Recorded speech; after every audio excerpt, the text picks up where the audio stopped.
その暑さを吹っ飛ばすような花火大会が去年に続いて盛大に開催されますことを本当に嬉しく思っておるところでございます。森高市実行委員長さんはじめ主催者の皆様におかれましては、京丹波町の行政の推進に本当に多大なご理解ご協力賜っております。心からお礼を申し上げたいと思います。またこのにぎわいのために、森委員長はじめスタッフの皆様方がもう本当に大変な準備を行っていただきました。それも心より感謝申し上げたいと思います。そのおかげでもってこれほどたくさんの方がこの会場にお見えになっております。皆さん方と一緒になってこの花火大会を大いに盛り上げて楽しんでいきたいと思います。やっぱり暑い夏には花火、これはやっぱり定番であります。花火は人の心にしっかりと染み入るものでございます。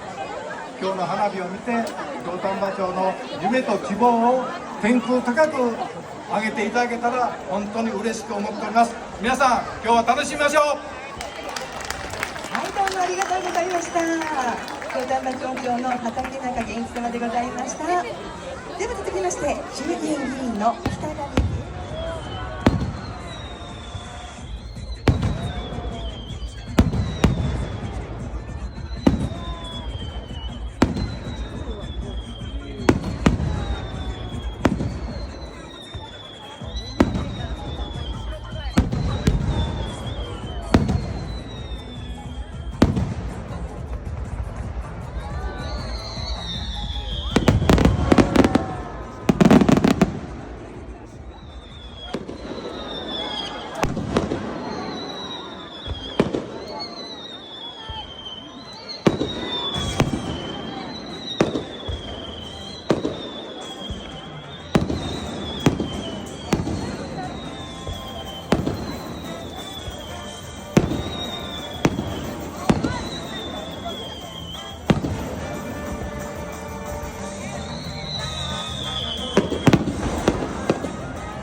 続きまして早打ち4号玉3号玉単発いろいろでございます。